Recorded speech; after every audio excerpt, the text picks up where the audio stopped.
With the hard freeze looming, Central Texas farmers are racing to harvest before some crops are lost. KVUE's Malia Masamoto shows us the last-minute push to support Elgin farmers.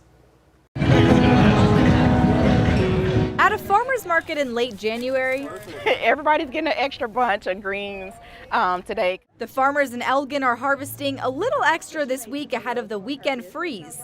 Preparation is very important for a farmer because once we come back, what do you have left? So you got to prepare before. Janice Harris owns Brown Farmer and specializes in greens. I like anything that's vibrant and colorful. So this is an Alabama blue collard. But during the colder month, there's a lot more she has to do to make sure it stays that color.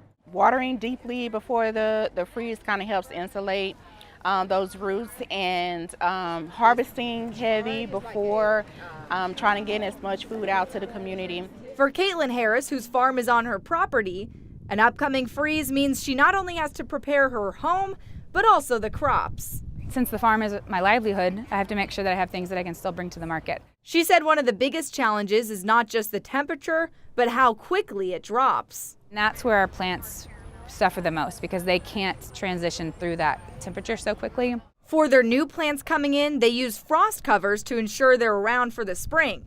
But other crops?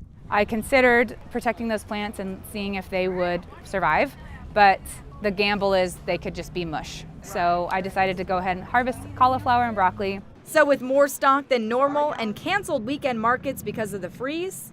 You really got to show up for them in January and August when, they're selling kale and okra, because if we can't make it through those months, we won't be there to bring out your favorite tomatoes. She says now is more important than ever to support local farmers. In Elgin, Malia Masamoto, KVUE News.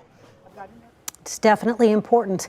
And the Elgin Farmers Market is every Thursday from 4 to 7 p.m. at Veterans Memorial Park. And you can also use your SNAP benefits at the market.